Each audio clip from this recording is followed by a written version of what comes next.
Hi everyone and welcome to episode 27 of the StageLeft Podcast with Ezra Furman. We've got 90 minutes of Ezra being charming, charismatic, entertaining, reflective and unbelievably honest. It's a really great chat. Ezra, since recording the episode, has announced he's also playing Coachella later this year, and really nicely the BBC nominated him in the top 10 festival moments of last year on BBC's front page alongside the likes of Adele and Coldplay, which is really cool. Just a quick couple of thank yous before we start to Samuel and a few of the other people who've very kindly gone onto the StageLeft Podcast website and actually bought us a coffee for our trouble. I work 2 jobs and I do this for free, and I also in my spare time try and make it as a musician. So, very kind of you to do that. And if anyone else wants to do that, you can do that at thestageleftpodcast.com.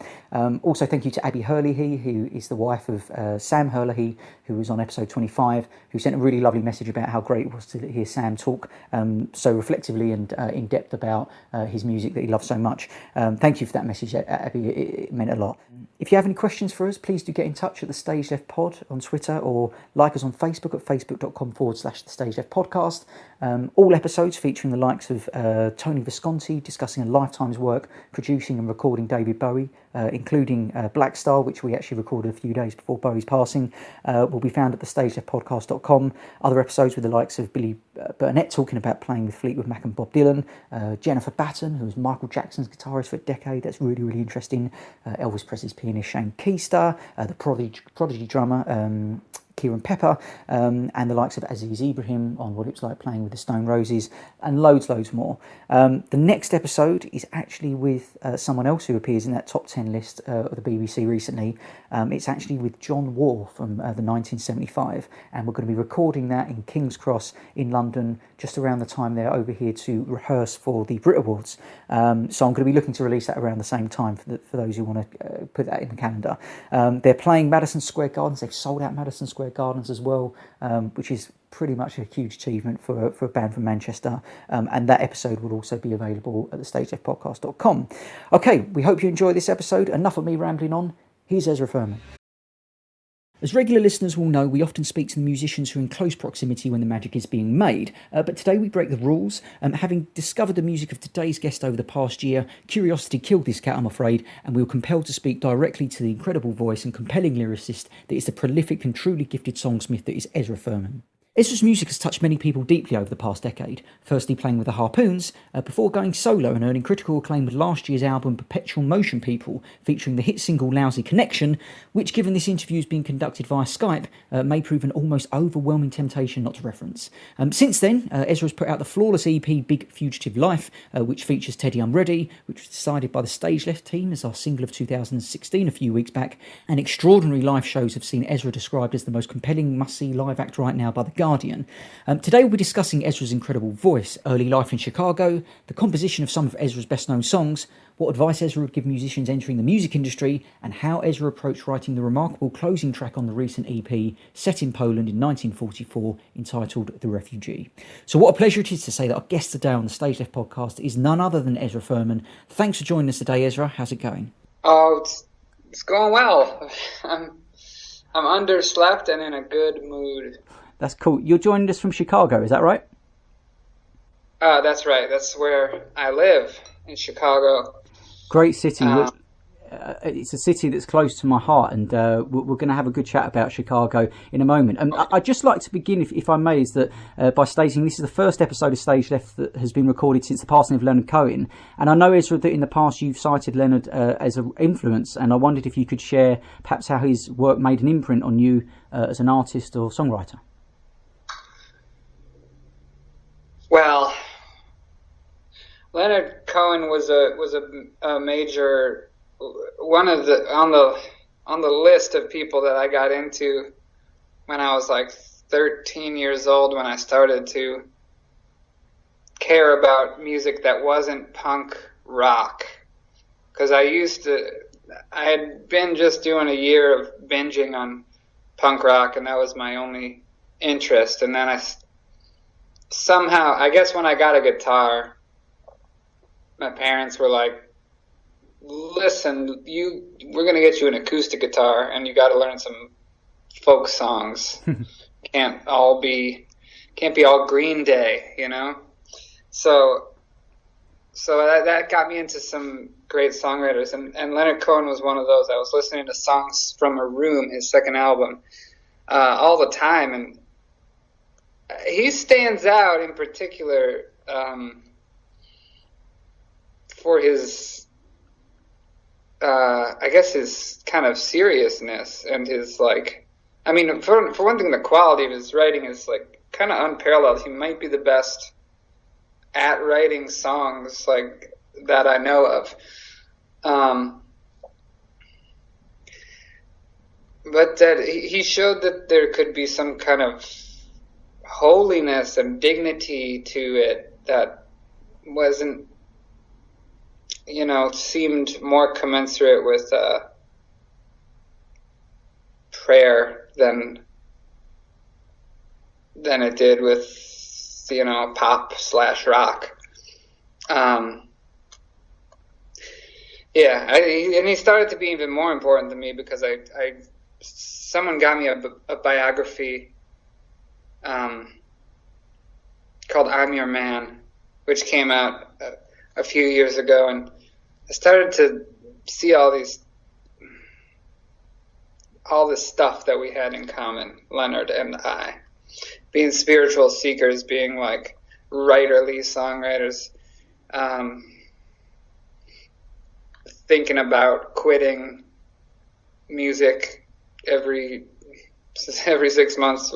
He seemed to be considering that, as I have often thought of in the past. I've sort of stopped thinking of quitting actively, but I just felt like I had a lot to learn from his life story, and I learned a lot from his life story. I'd like to be, he's like sort of a saintly kind of figure, not that he's so pure or anything, but that like it seems like he does all this different stuff, and he does poetry and prose and songs and religious seeking and meditation and stuff, and it all seems like it's part of one thing, one saintly project, which I'd like that to be true for me too. In the past, compartmentalized, like my music life is over here and my inner life is over here, and I've got my spiritual life, and they should all be one thing, one effort to be real, to be for real, which I think he seemed to pull that off. Long answer, huh? That's a beautiful tribute and a great artist, and thank you for speaking so honestly about that. Obviously, you've mentioned you're from Chicago and you're recording with us now in Chicago. It's a city steeped in musical heritage. Is that still evident everywhere you go today in Chicago, the musical heritage? Oh, not really. It's not really that evident. You gotta go find it. I mean, there's you can go to a good blues club. Is that Kingston Mines? Kingston Mines? Is that one of them? Kingston Mines, have you played there? Sure, Kingston Mines, yeah. And that place is also right across the street from a place called BLUES, which tends to be cheaper, so that's where I've ended up walking. And I guess it's a little less famous. And then there's also I've learned where to look, for some really good bands that play old-fashioned kind of music. There's a lot of really good jazz. Right in my neighborhood, there's this place called the Green Mill, where it's an old place that's really famous. Al Capone used to go there. And there's tends to be top-notch jazz bands playing till 4 a.m. there. And, it is evident if you look for it. I mean, that's the old stuff. I mean, hip-hop is pretty evident. You just hear, there's all these amazing Chicago rappers. Chance the Rapper, for instance, he's a favorite. I also like Kanye, and yeah, there's a lot of them. It's got a good pedigree, this town. And I whispered that I loved her in the ancient photo booth. She's just got one of those faces that demands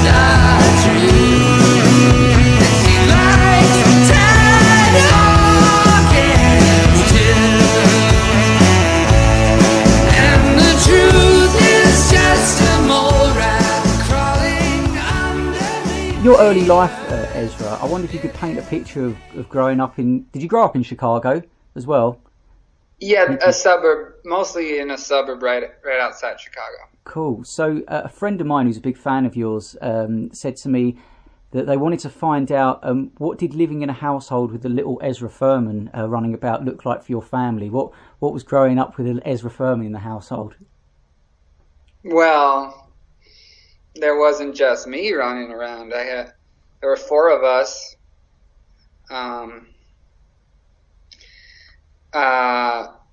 So it was like on the crazier side. We were kind of wild kids and fought with each other often, but also like got along and played all kinds of imaginative games. All four, like me and my three siblings, are all creative people. Somehow we got on the let's be creative. I mean, our parents encouraged that, although they're not really. Well, my mom is a poet, but yeah, she's sort of part-time poet, and they're not particularly artsy people, my parents, but we became artsy kids somehow. Where did that influence come from? When you say somehow, was that from your mother's poetry, or was it from an external source, or? That's what I was just wondering while talking about that, because,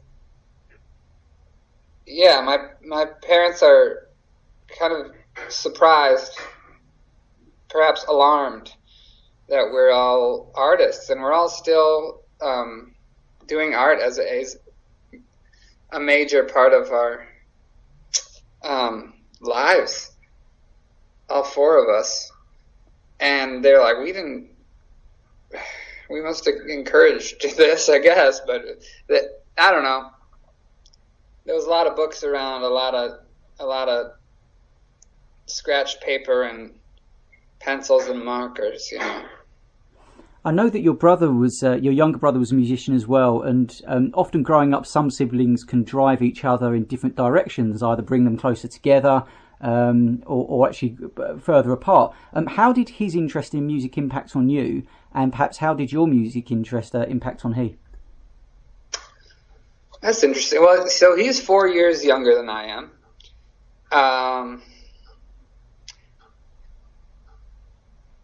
I think that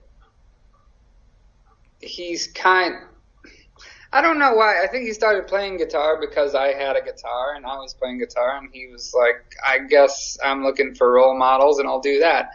But it might be due to a personality difference or something, but we really, I just feel we play very different kinds of music and approach it quite differently.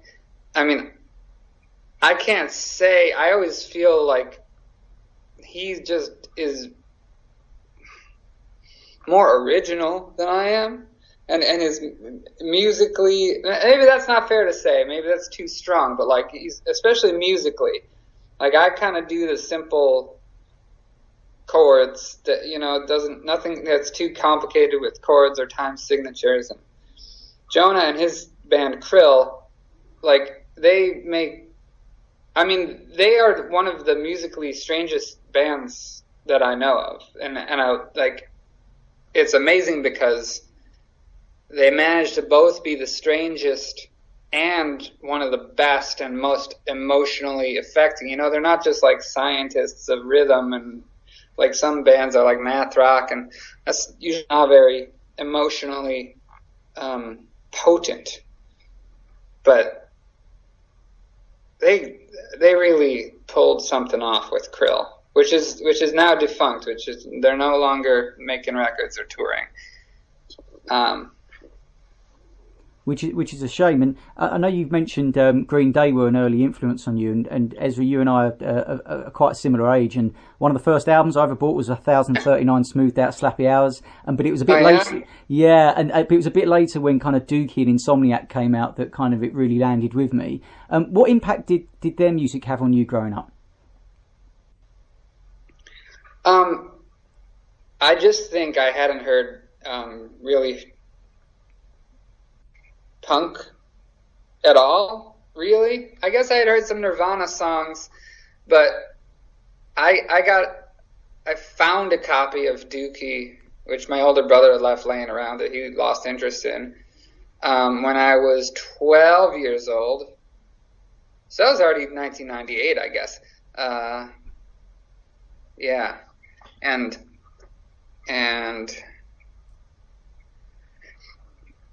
I think I was a anxious and hyperactive kid. I was an unpopular kid. I was very sad to be unpopular.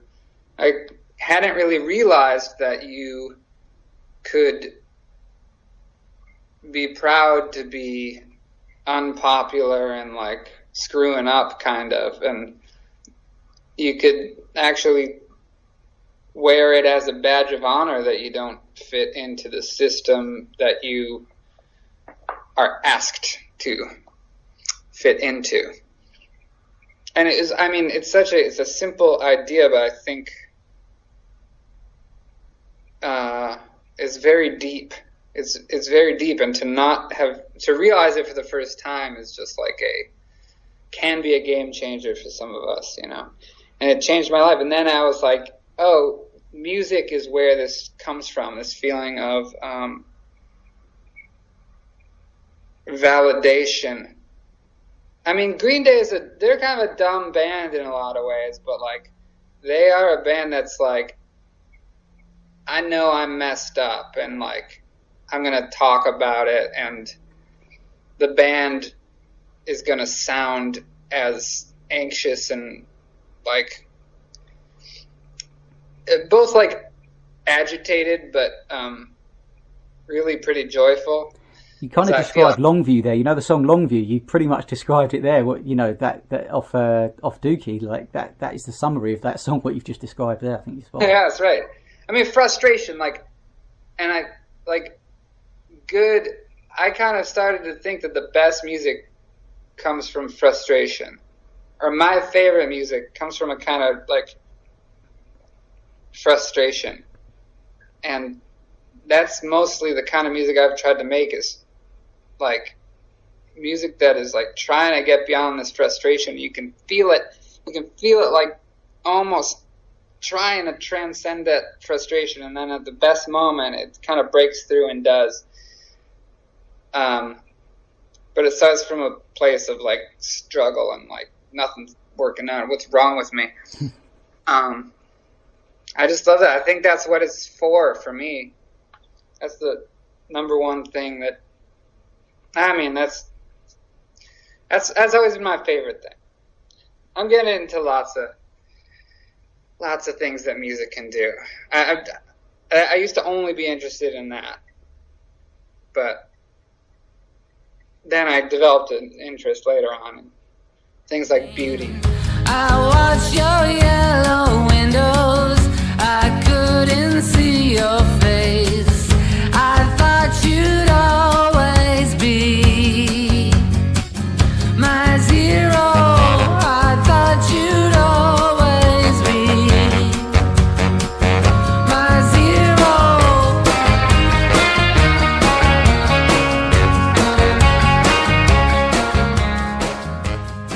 You grew up obviously playing acoustic solo gigs, I think, before forming a band. What were your main motivations around music at the time? Why did you want to be a musician? Was it for artistic reasons? Was it for other reasons? We ask that to most musicians who come on here, and they give quite a vast spectrum of answers to that question. That's interesting. Yeah. Well, I always wanted to write. And that's what I thought that I was going to do. When I was a kid, I was like good at writing. And I would write really long, wild stories. And I thought I was going to be like an author.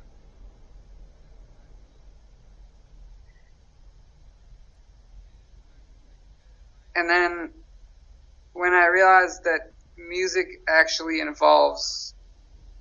can involve an act of like real writing, and it gives it to you so fast, you know? I mean, you hear music happen as, you know, in real time, and it doesn't take a long time to move you. It moves you right away if it's good. I was just like, that's my form. That's I could do that. More than writing a book. I just wanted to cut to the chase. You know, why have the whole book there just to make you feel something 3 times in the course of reading it, when you could have a album and, you know, feel a lot 12 times. And different narratives. So some of your songs have narratives within them, so you've kind of got your story and because I know you wanted to be a fiction writer, I think you said in the past, growing up, and you kind of are doing that in a way in some of your songs. In a way, yeah. I think it was also, it might have been also that I wanted to be honest. And to write fiction, like, I actually didn't want, I was kind of repressed, I would say. I still am kind of repressed. I'm just a shy person and have trouble talking to people, have trouble in social life, and that kind of thing tends to build up and then come out in a burst of creativity. And it's actually that writing songs and performing them was a quicker way to turn that valve and release the pressure of not being able to speak, not being able to tell the truth. It was just faster. It's just faster than writing a long thing for the page. I do still write prose, though, sometimes. And do you use those as lyrics sometimes? When you're kind of looking for inspiration, are they lying about and you can kind of incorporate and weave them into some of your songs?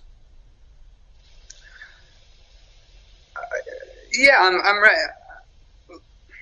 Yeah, I do write lyrics without music a lot.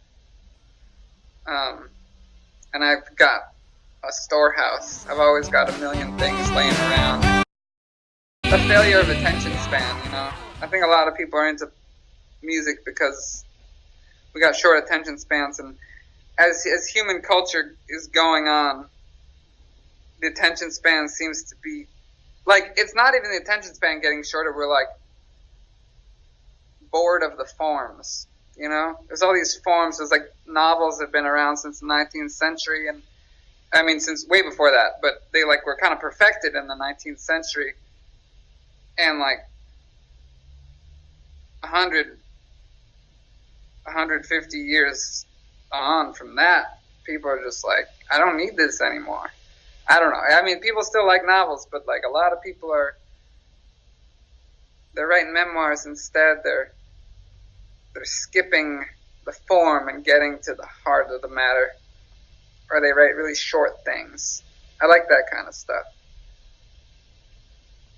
Fracturing. There's a fracturing of the human mind going on over the course of centuries. And it produces these 3-4 minute pieces of writing that, to me, are the best art that's around. Like, music is the best art going, if you ask me. But it's also just what I like. It's to each her own. To each their own.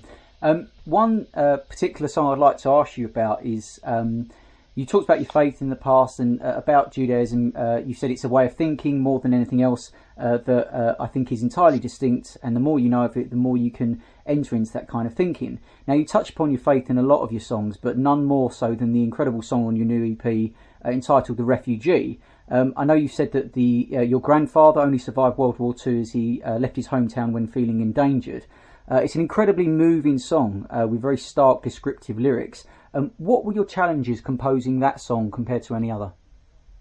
That was a song that actually I wrote as don't write so much poetry anymore. I used to write a lot more. But I started that one as a poem, and I finished it. And it was a poem for a long time before it became a song. But I found a way. I mean, I didn't keep all the words the same. I just rewrote it as a song.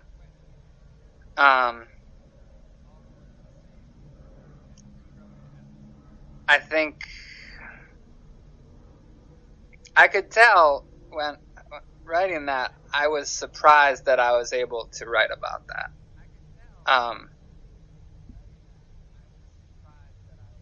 It's sort of a not very reality-based, sort of morbid imagination of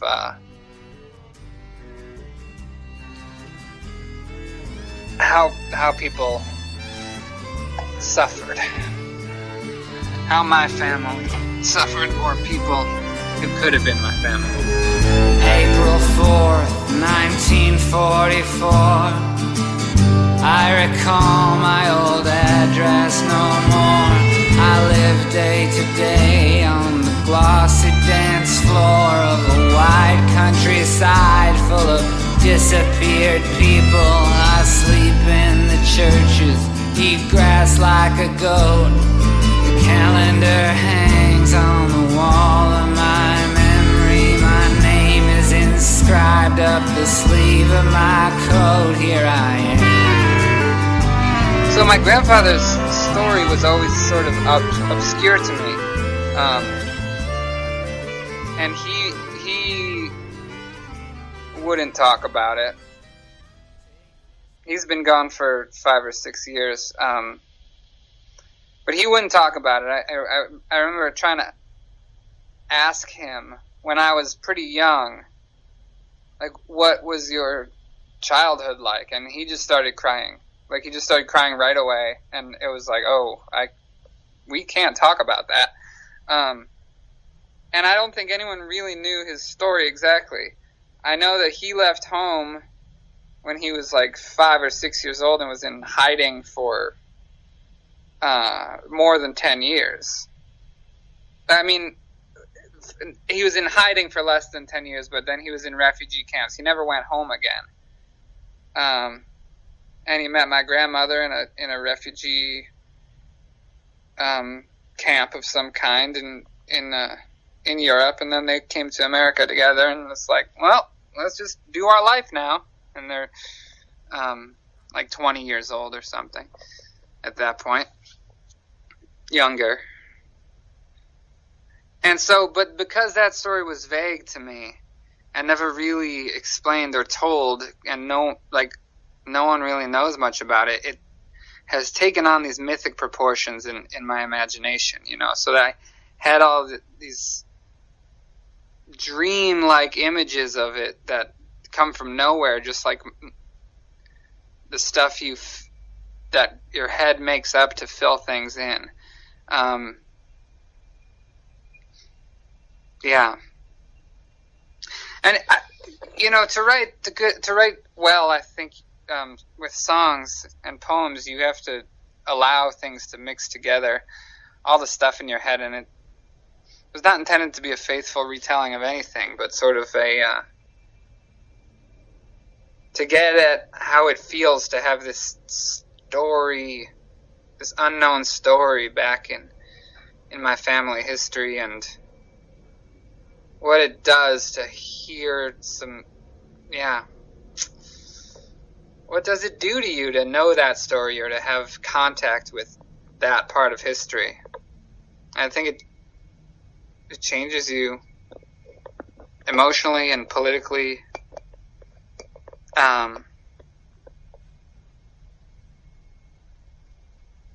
Yeah.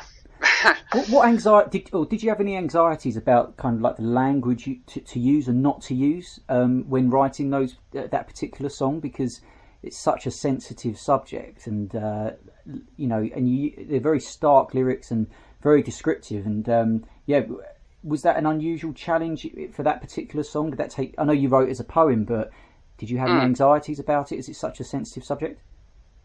Yeah, it's like, how can I write about this? I didn't go through this, and there are people who have real trauma in the world, and it's sort of audacious to try to do, and in a sense kind of disrespectful, except I don't know. I mean, actually, that is why I had that song for a long time and didn't really release it. That one is older. We pretty much finished it in back in 2012 or even 11, and it didn't come out till this year. Yeah, and it was because I'm afraid of that, but afraid of being called presumptuous or something, or talking of things I know not. At the same time, yeah, it was just increasingly on my mind, and there's a refugee crisis in the world, and to be sitting on that song during a refugee crisis, it's just it just seemed worth exploring. It seemed worth allowing that out in the world. I don't know if you know of a book. You may well do, and for listeners who don't, I'll fill them in. But a book by Primo Levi called "If This Is a Man." It's kind of widely regarded as one of the most important pieces of literature ever written. And Primo was a Jewish Italian chemist, and the book is about his story of surviving Auschwitz and the subsequent journey home in the immediate aftermath of his release, which incidentally was incredibly harrowing just in itself, let alone what happened prior at the camps. And I've not read that book for 7 or 8 years, and immediately the imagery you created took me straight back to that book. And I just felt compelled to say that I think the song is a tremendous tribute to your heritage, and you should be really, really proud of it, because I think it's a very delicate subject that you pulled off brilliantly. And I just think, given the situation in the world right now, I think it was a good time to release it as well. So perhaps sitting on it for a while was a good thing. And yeah, I think it's a song you should be really proud of. It's a beautiful piece of music. Well, thank you. That's nice of you to say. I am proud of it. And I was afraid for my dad to hear it. Son of those refugees. And he said he really liked it. He said he was proud of me for writing it. So at least I didn't insult him. How much does your parents, what your parents think of your music, land with you? Is it something? Are they people you want to rebel against in the nicest possible way, or do you want them to love your music? Well, don't assume that we're on good terms. No, I'm on very good terms with my parents, and I don't. I do not care what they think about my music, though. I shouldn't say that. It's nice to have them say nice things about it. It's good. It's good when anyone does, but their voice is muted when it comes to me being creative, and that's what I do with anyone. Anyone's voice is pretty much not a factor. You can't do anything if you're thinking about what someone thinks of it. I have enough natural stage fright, kind of, and nervousness and fear of my own that it'd be too much to deal with if I cared about someone's opinion, like my parents. It's also, I'd compare them to the audience too, because some people are like, oh, shouldn't you think about what the people want, or give them what they want, or something. And it's like, no, they don't know what they want until I tell them what it's. I don't know. It's a cocky thing to say, but I don't know. I believe it comes from me. And what I'm interested in should not be filtered through anything. Somewhere back there, I started drifting, and I just drifted all away. Now am I still the man you paid for? Am I something completely different in the night and in the day? I was hideous and handsome, and I held myself for ransom.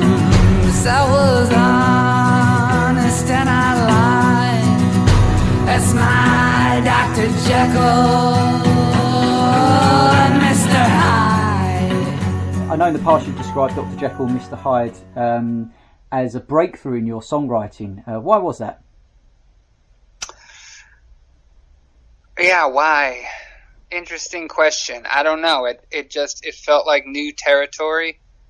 And I wrote that song and I was still very much in the band, Ezra Furman and the Harpoons. And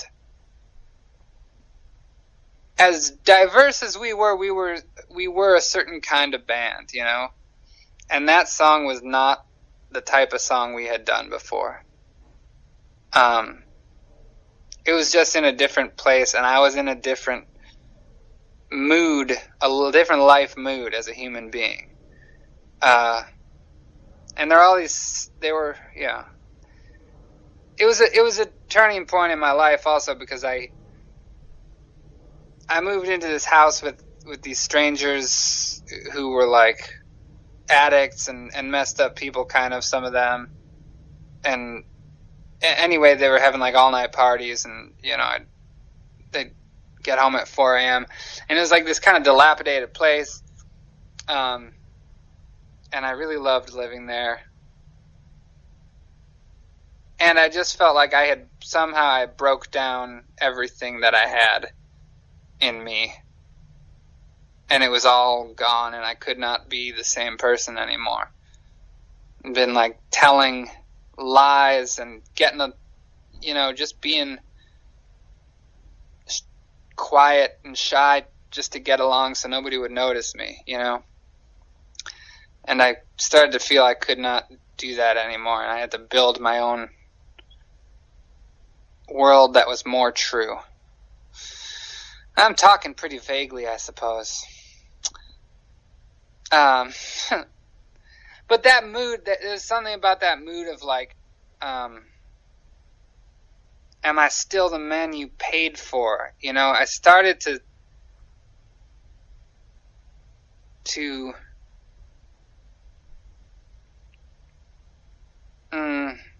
shed a self that had been created for an audience.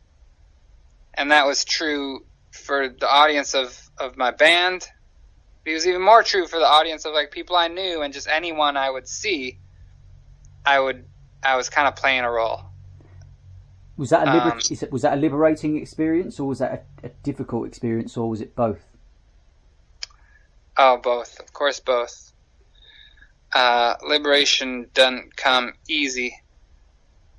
And it's like a slow thing with a lot of different elements. I'm still dishonest, and it's not something you get over. I just tend to try to make other people feel comfortable by not telling them the truth. And I keep working on that. Trying to be truthful. I think a lot of the point of my career and of my life is to be truthful. The work that it takes to tell the truth, which is not everybody's thing, What is the truth? There's a lot of great. What is that truth you want to tell?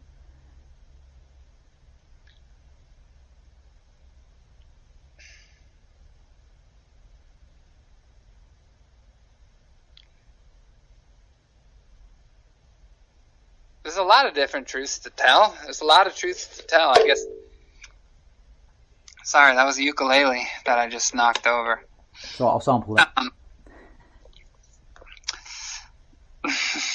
There's a lot of truths to tell. I'm trying to be honest, you know, tell the truth about a lot of things. Who I am, what I think is important, what it's like to do certain things or go through certain things. Like tell my story for real. One thing I wanted to ask was that you've in the past, I mean, these are quotes from you. You said, like, I was hiding these things, and you called yourself a liar, kind of rather harshly, as you just said there. Obviously, in relation to the things you've spoken about, your non-traditional gender identity, in your own words, you've also been quite disparaging in the past about some of your earlier material, and I wonder if the two were linked in your mind. Do you feel those songs perhaps were not fully realised because you felt in your own mind you weren't being as expressive as you might have been? Oh, that's not how I would put it, really. I mean, I just like, ooh, sorry, I keep knocking things over. That's not how I would put it.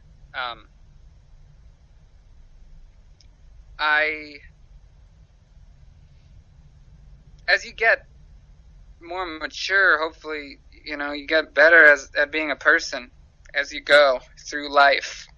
I think I don't think I got better at being a songwriter and a musician and a performer and stuff. I did get better at all that stuff. And it was around the time I was like coming out more and telling more people I was bisexual and telling more people that, I mean, dressing how I want to dress and stuff like that. But that stuff just happened. One didn't cause the other. What caused them both is hitting bottom and reaching for, you know, realizing that this is my life, you know, my life's going by and I have to do better at everything.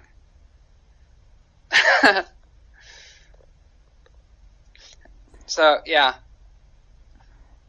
One question I did want to ask is that you've, if we're happy to talk about it, but you've obviously spoken very openly, and you do on your blog as well, about kind of mental health episodes you've had and periods of depression. A lot of your songs are very uplifting and positive, and most people probably dance to your music when your song come on in nightclubs. They dance to it. Do you have to wait till those episodes have passed before writing those kind of songs? So what I'm really asking is your immediate output determined by your current state of mind?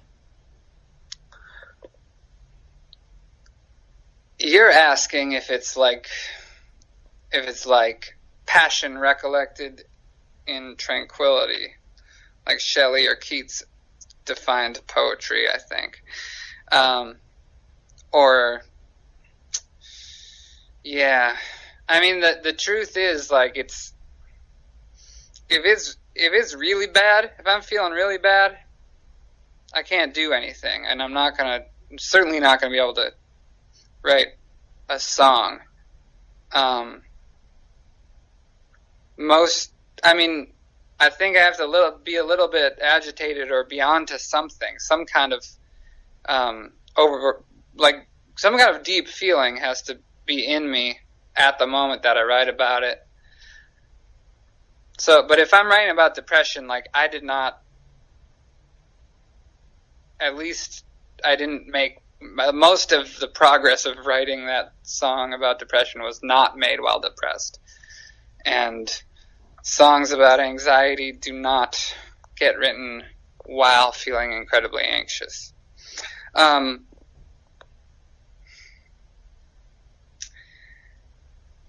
Yeah. I mean, people have asked me, actually a lot of people tend to ask me, like, do you think, like, you need to to suffer to make art, I think the best answer is like, yes, you do, but you need to suffer just to be human, and you don't need any more than normal. Like the normal amount of suffering that everybody gets is way more than you need, You can use some of that. If you somehow get a life where you don't have any suffering at all, then you can't be an artist. It's true, but everybody suffers, and you don't need to like stay sick if you're sick, And that's really important to me because, yeah, you can romanticize losing your mind until you actually start to lose your mind, and then it's like, oh, this is not as fun as Syd Barrett made it seem before I did any research into his actual life. Fair enough. Okay, so let's move on to advice to young musicians. So, the first question I've got is, when you first started picking up a guitar, playing along to Dookie or Insomniac and playing those early songs and dreaming about becoming a musician, what's the reality like in comparison to how you thought the music industry would be, age 13 or 14? Well, I just thought I couldn't do it. I just thought, and not even, like, it's still when I was, like, 18 or 19, I was, like, I just didn't think I could do it, have that as my actual job, I just thought it was a pipe dream that would not work out. Because I just thought it was, like, it's 1 in a million to, like, become successful or famous. I thought you had to be like famous or else I don't know. It was just like, either you're famous and you're doing it and you're like in the Rolling Stones, or you're not, And then you learn, like, with everything, it's like you just have to work. It's just work, and you can do it. You can figure out a way to do your dream. It's just going to be work, and and then I was into it enough to work really hard at it. And then I still, like, when I first started a band, I was like, well, if, we'll know in a couple or 3 years if this is just totally not working out, and then we'll stop, because that's how I just thought it could only take, like, an album or two to find success. But I was wrong about that, it's just a slow gradient, and I guess really you learn quick. Different people might learn at different speeds, I suppose. It actually took me a while to learn that, like, it's like, it's just work. You don't find someone who's like, I'm going to make you famous now. Somebody doesn't do that for you. You do it for yourself. That's what I've had to do anyway, I was waiting for somebody. I was like wishing, like, when am I going to get that? Meet that person who, like, puts me on TV, and then it's like, now it's done, and now I'm famous, and etc. And it's like, that isn't how it goes. It's more like you work really hard for 9 years, and then somebody puts you on TV, and then you're on TV, and then a month later, that didn't change anything, and you still just working your ass off.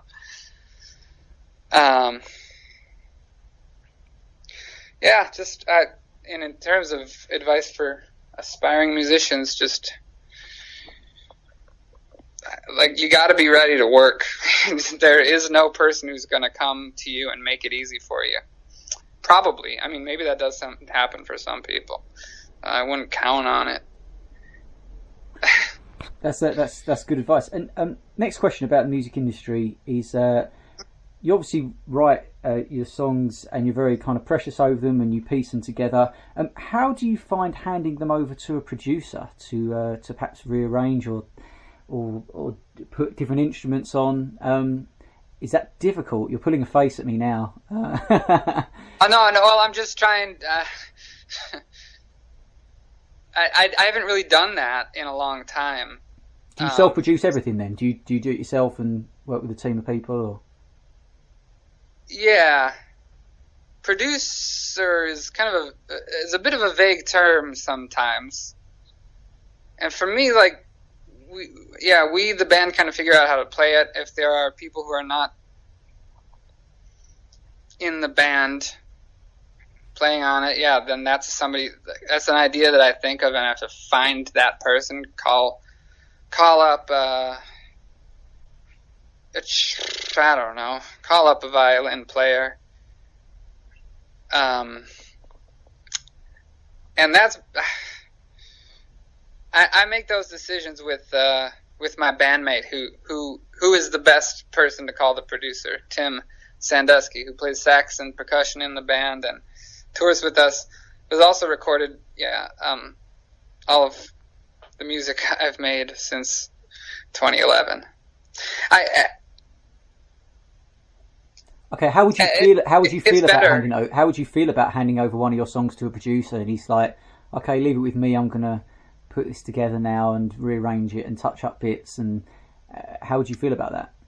I couldn't be very hands off about that. I would have to participate. I mean, with the Harpoons, we had producers that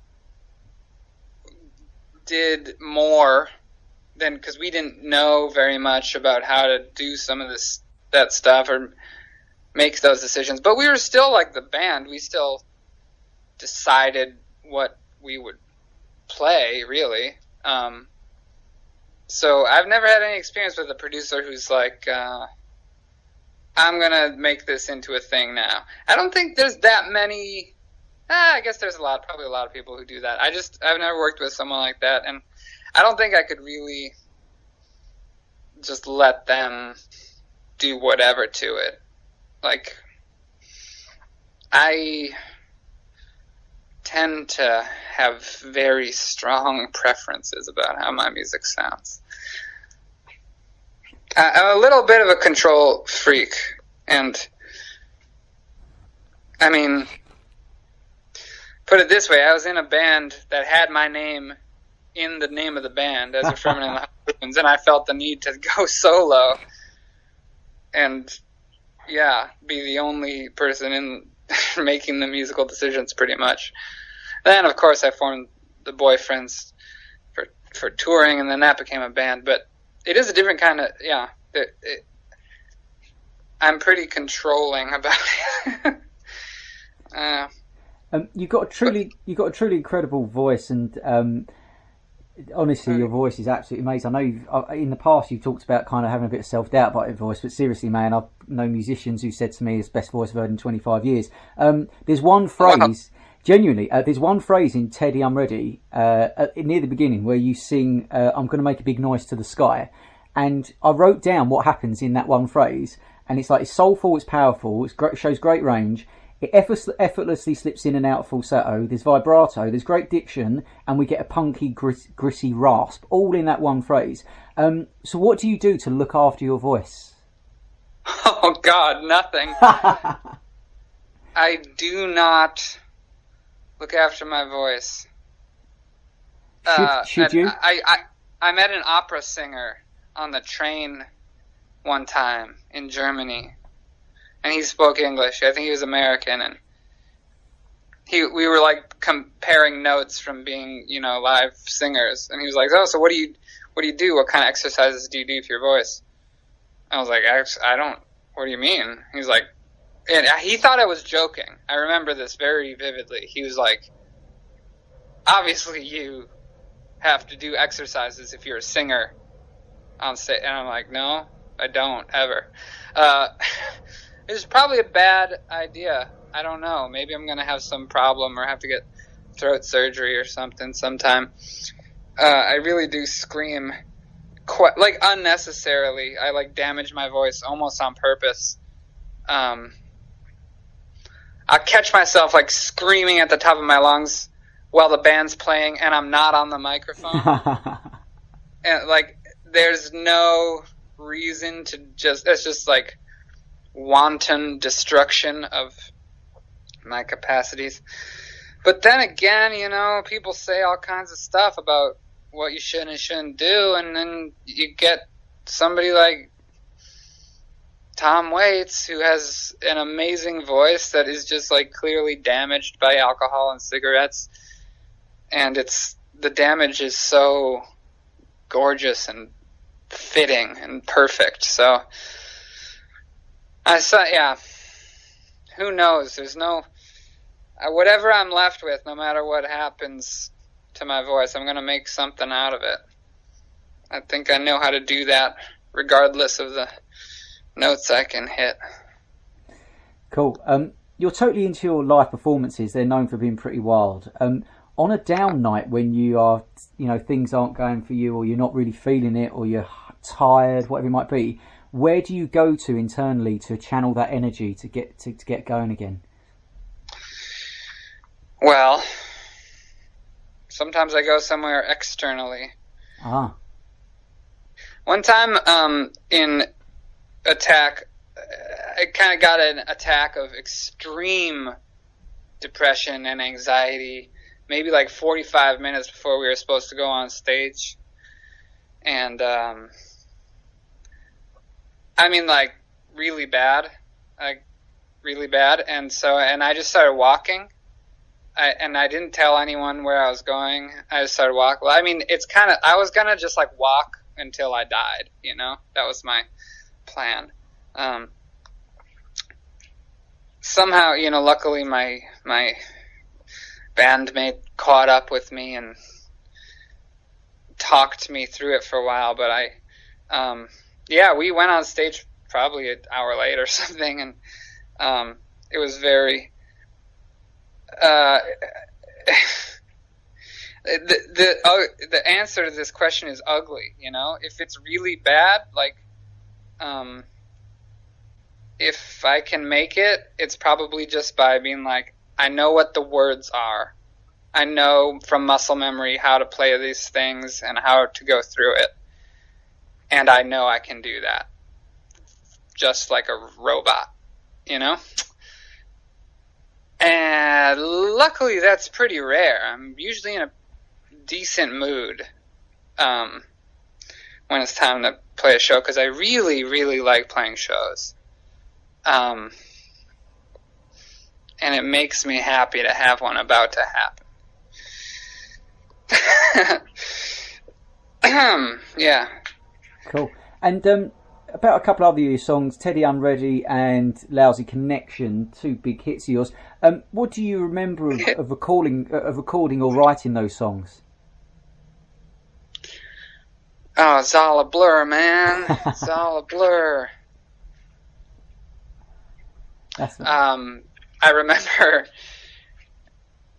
Lousy Connection was sort of a breakthrough for us.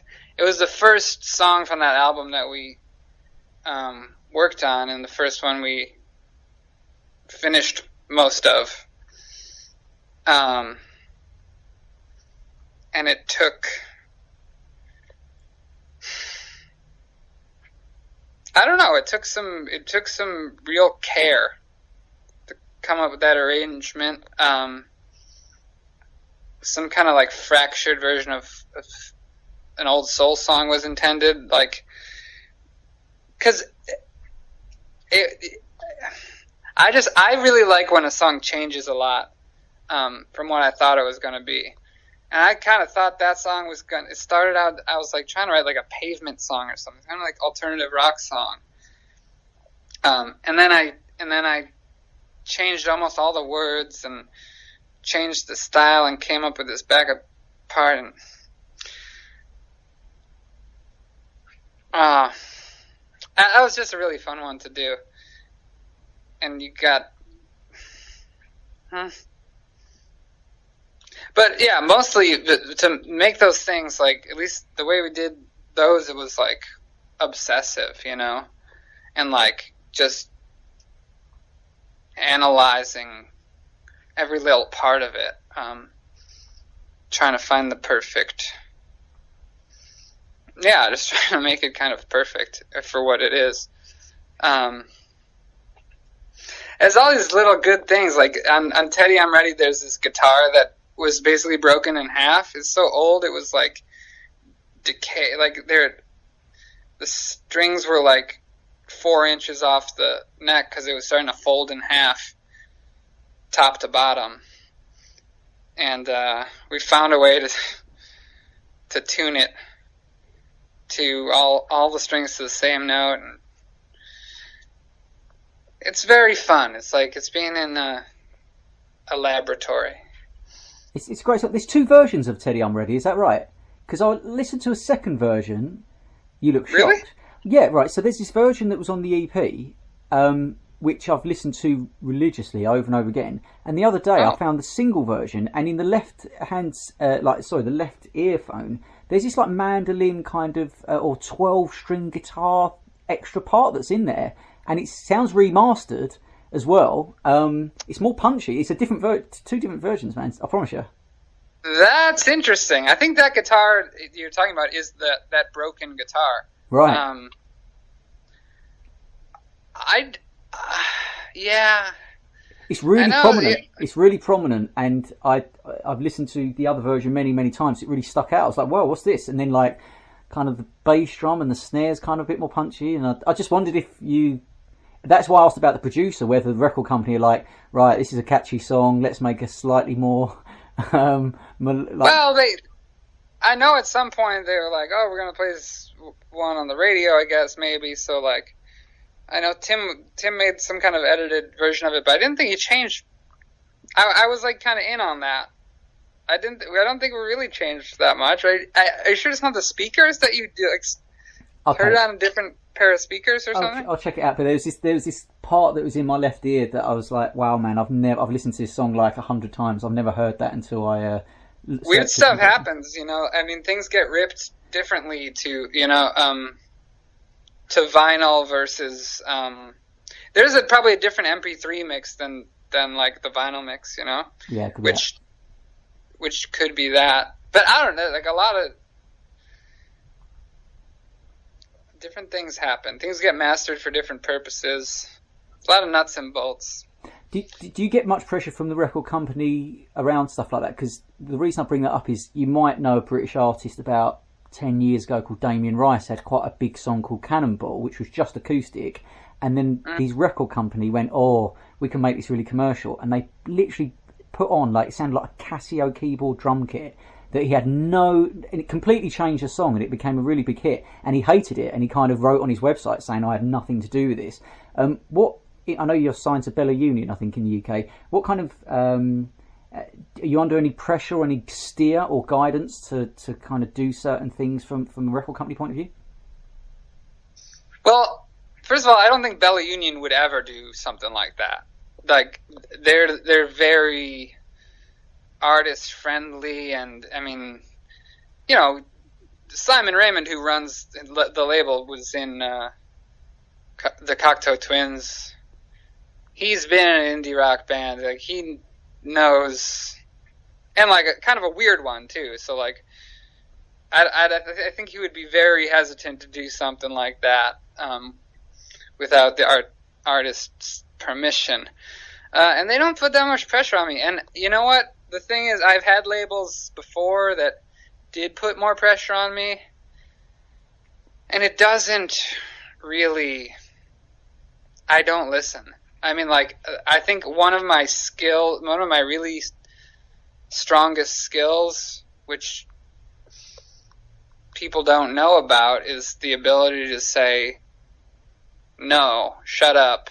I mean, not shut up, not be rude to anyone, but like, I know how this should be, and that's how it's gonna be. That's a hard-won skill. And people give me like advice all the time, and like people who really sort of know what they're talking about or potentially do are like, oh, your next record should be like this, you know, it really should, and this is when it should come out, and it should be. And if it's anything artistic, like an artistic decision, I just utterly ignore that their input. I mean, I got a vision. My problem is not knowing. I don't have a problem knowing what my music should be like. I have a problem like actually getting it to be that. You know, through the hard work of making it that way and writing it well and arranging it well and recording it well. Those are the challenges. But to have the vision, like, I got it. I know. I tend to know what what to do. So I wouldn't listen if they did tell me. That's a great answer. Thank you. And so the post-millennia celebrity obsession we've had has led to Donald Trump inexplicably becoming president of the United States 16 years later. We're recording this before his inauguration. How do you think he being president for the next 4 years will shape your output as an artist? Well,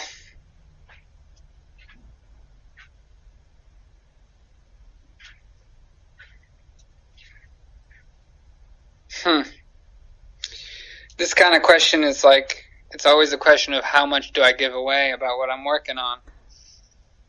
Because of course, there's always the chance that it'll end up totally different than what I say here. But I will say I've been writing a lot since well before Donald Trump was even nominated to run for president. I've been writing about dystopia and kind of like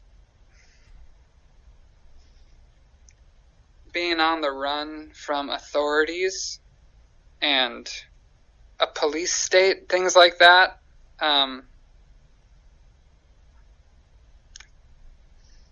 I've just been writing about that already, and I was really hoping that it would just seem paranoid and irrelevant. But it does. There have been lots of movement toward authoritarianism that we see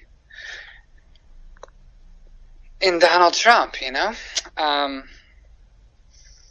And I'm disappointed to say that this record, these songs I'm working on might be more relevant than I hoped.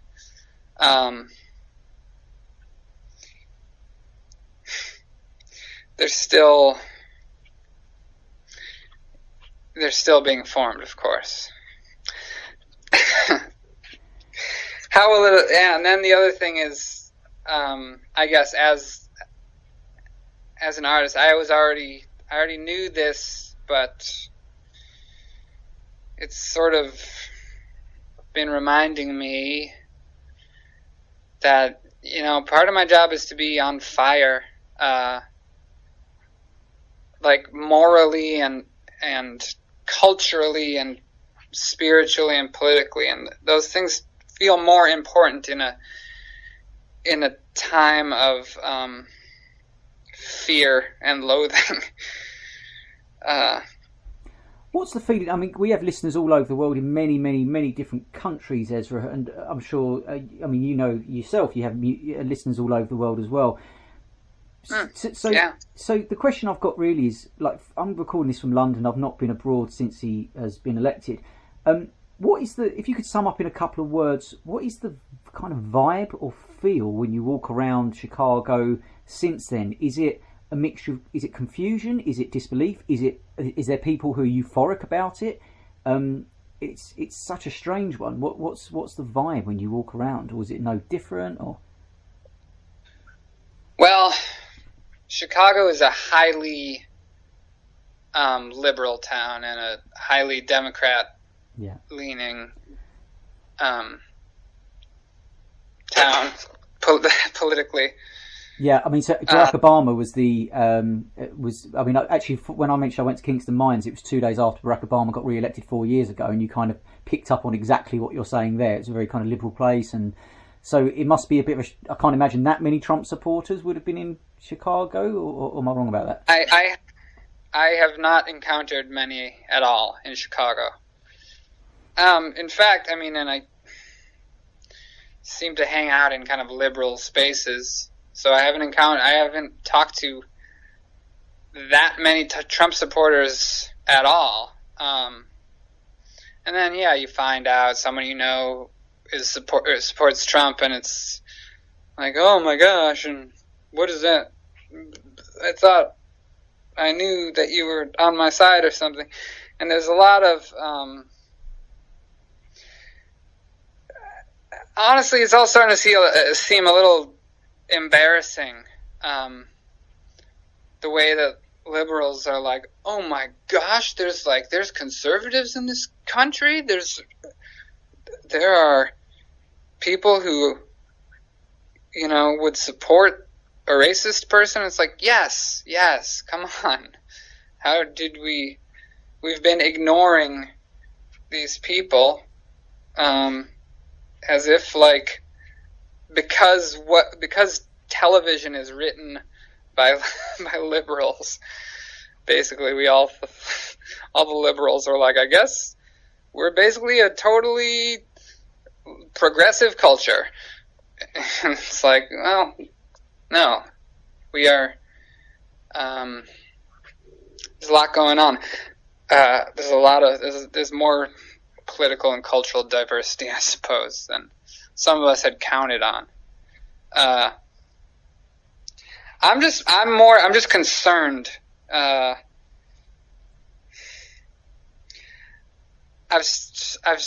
anger at voters has faded, sort of. I can still conjure it if I think about it, I'm more just concerned for vulnerable people, really. That's what I'm worried about. I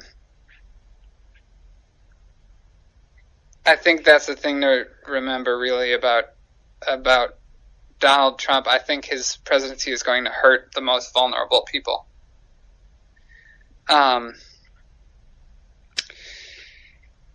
And so I got to do more to stick up for vulnerable people. I think a lot of people are feeling that. A lot of people are suddenly more political, and not just more political, but more activist and more charitable, and I have to volunteer at this homeless shelter or whatever. That's what people are saying. That's what I'm getting, a lot of that from people, of got to do something. But yeah, maybe that's just my adult friends. I think a lot of young people are like, well, the world's fucked, so let's make some more jokes on Twitter. And it's like, oh man, you see where that got us. Thank you for answering that. Thank you for answering that so honestly. And my day job away from here is as a volunteer coordinator in London. So if you ever want to do any volunteering next time you're in London, I'll put you there. I'll put you in touch. That's an interesting question. Maybe I'll send you an email. Okay, cool. One question. I know you do loads of different covers. Crown of Love, Arcade Fire. Probably my favourite Arcade Fire song, and it's quite an unknown. I know it's on their first album. It wasn't released as a single, so great choice on that. Why did you pick that particular song? Well, yeah, that was always one of my favorites of theirs. But also, it's a doo-wop song, It's basically, even in the word choice, a lot of it is very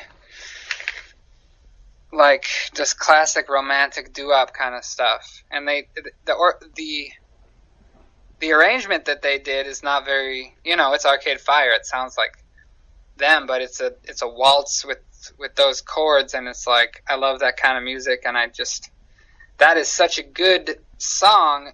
It seems to have a lot in common with some things I've tried to write, which are intended to be very influenced by like doo-wop soul and early rock and roll, with lyrics that you wouldn't find in those old songs. So that kind of is what that song is like. It's like a old doo-wop song that talks about cancer and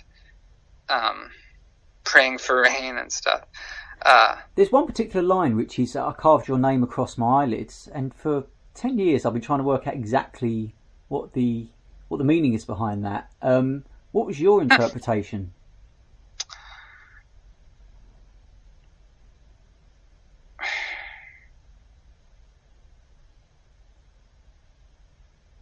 I mean, it's a desperate love song, and it's a breakup song, and it, you know, when somebody means so much to you, and then hurts you,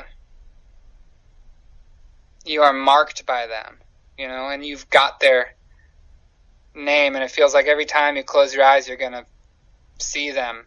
So like that, I think that's what's going on there. It's also just good, like it's a good brutal image, you know. Yeah. It's just visceral.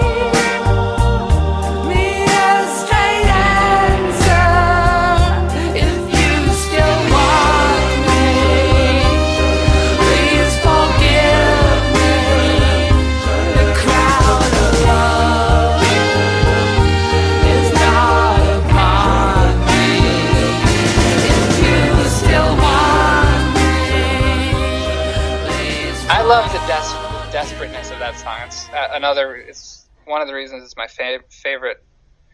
One of my favorites of theirs is that he's just so desperate. You've got to be the way. You've got to be the one. You've got to be the way. Your name is the only word I could say. It's so good. That's such a good line. It gets me. I think, yeah. Also, I think it's people forget maybe about the Arcade Fire that they wrote some old-fashioned kind of songs, even though, you know, they have these numbered names and they have like a whole aesthetic of very contemporary aesthetic. Like most good songwriters, there's a lot of debt to old mid-20th century music. Have you seen them live? No. Really? Oh wow, man, you've got to see them live. They're absolutely amazing. I guess I probably should. As one of those bands I should really see live. I never saw like the White Stripes, and I still can't believe I didn't see them. I just can't believe it. I mean, I think they will reunite at some point, but we'll see. Cool. I'm still kicking myself about the White Stripes. Best band of the 2000s. Yeah, great band. And okay, so we'll begin to wrap up because I know we've taken a lot of your time, and thank you for that. Couple of last questions. What specific ambitions do you still have left to fulfill as a musician?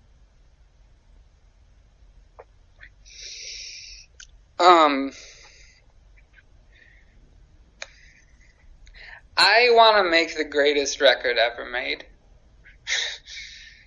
That is my fondest ambition, and it's an absurd thing to say. I think I'm just absurdly ambitious, but I really want to make an album that is better than any album that has ever existed. I don't particularly expect that I can do that, but I think it's a tenet of faith for me that I should try, that I could keep trying, and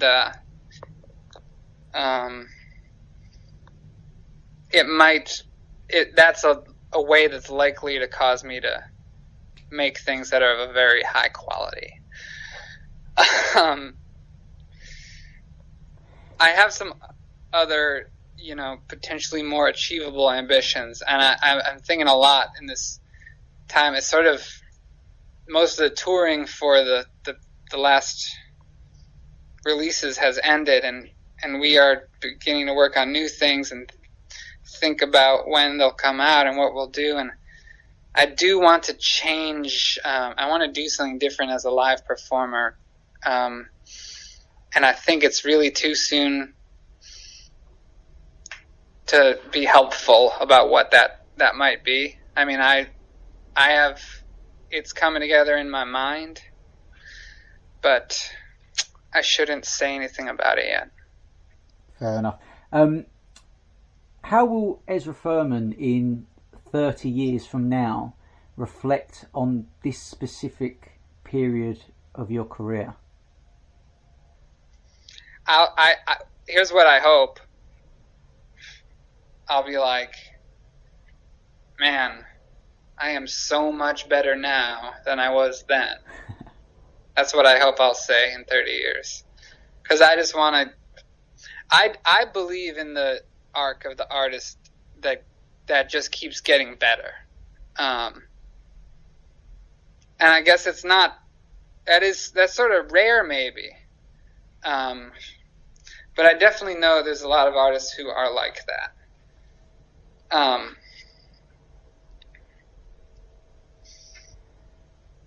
I know that I,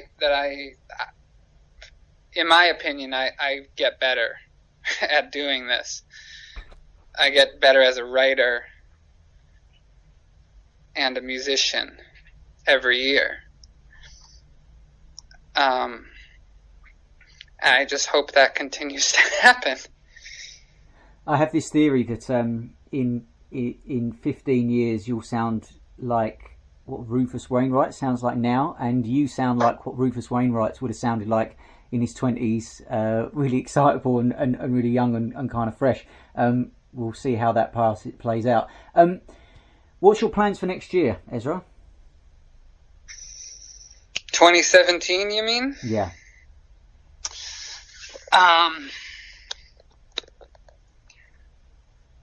I'm planning to make the greatest record ever made.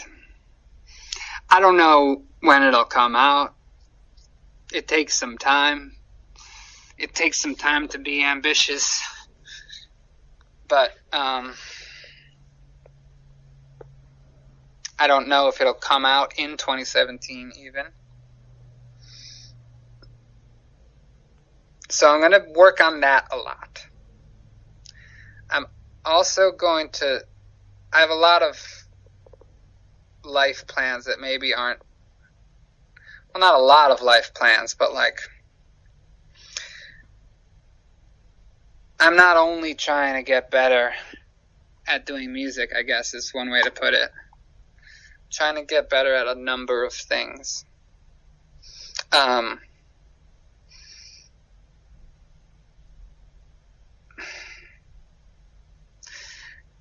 And I'm learning about spiritual truths and how to be a person who is a reminder of the presence of God in the world, which I think is my other biggest ambition, is to remind everyone around me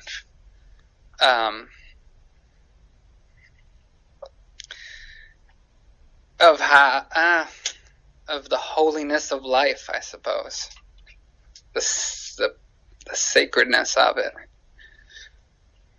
the transcendence that's available to us at all times if we reach out for it. So that's my other plan for the coming year. I know you're influenced by Robert Johnson, who it was famously claimed as a bit of a myth that he met the devil at the crossroads to sell his soul in exchange for his guitar prowess. Right.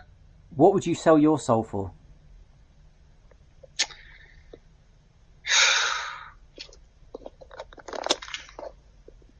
Wow.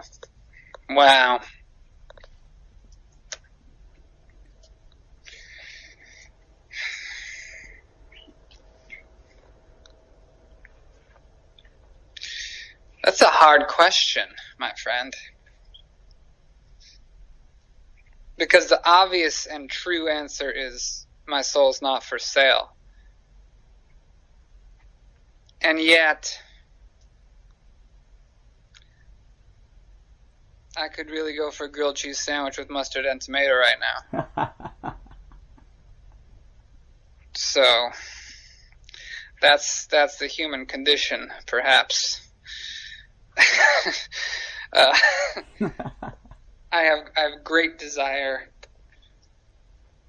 I have insane, overwhelming desire for things that are probably not as valuable in the end as my soul is. But for now,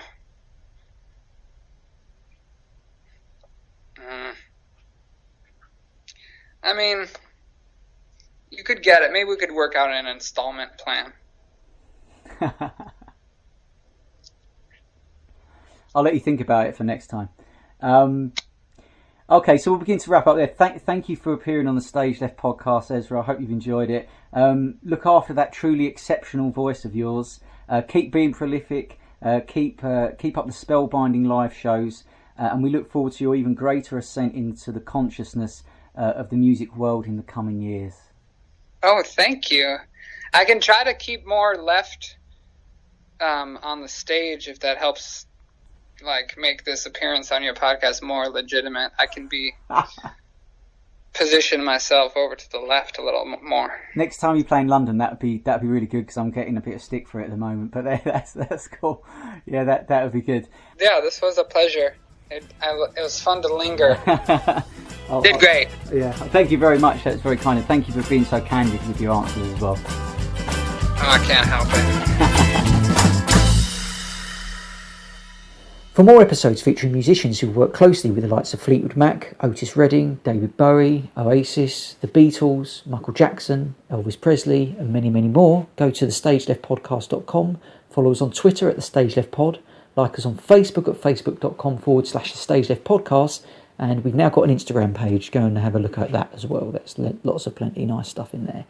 We'll see you at the end of next month, which will be February, with John War from the 1975. See you then.